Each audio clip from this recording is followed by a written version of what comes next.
আসসালামু আলাইকুম। কাছে ও দূরে যে যেখান থেকে বসে আমাদের এই ভিডিওটি দেখতেছেন সবাইকে জানাচ্ছি আন্তরিক শুভেচ্ছা ও অনেক অভিনন্দন। কেমন আছেন সবাই?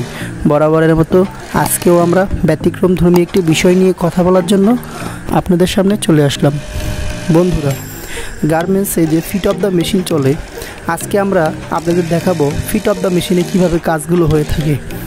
ফিট অফ দ্য মেশিনে সাধারণত শাড়ির যে সাইড মারা হয়, সেই সাইড মারার ক্ষেত্রে অপারেটরের ভূমিকাটাই সবচাইতে বেশি। এখানে হাতের কাজের ভূমিকা কথা বলা হয়েছে।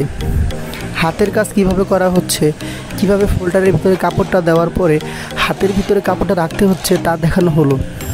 আপনারা একটু লক্ষ্য করলে দেখতে পারবেন, দুইটা কাপড় হাত দিয়ে ধরতে হবে এবং আঙুল দিয়ে ঠিকঠাক মতো সেটাকে বসিয়ে ফোল্ডারের ভিতর দিতে হবে। ফোল্ডারটা এরকম একটা জিনিস, সেখানে দুইটা টিন এমনভাবে ভাঁজ দেওয়া আছে যে ওটার ভিতরে কাপড়টা দেওয়া হলে সে কাপড় দুইটাকে সমান ভাঁজে ফিটের নিচে ঢুকিয়ে দেবে এবং নিডল দিয়ে 1/4 গ্যাপ স্টিচে খুব সুন্দরভাবে সেলাই হয়ে যাবে।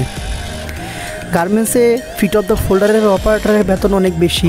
যারা ছেলে আছেন গার্মেন্টসে, সাধারণত যারা ছেলে অপারেটর আছেন তারা সবাই ফিট অফ দ্য অপারেটরে চাকরি নিয়ে থাকে, ফিট অফ দ্য কাঞ্চা এই সমস্ত প্রসেসে চাকরি নিয়ে থাকে।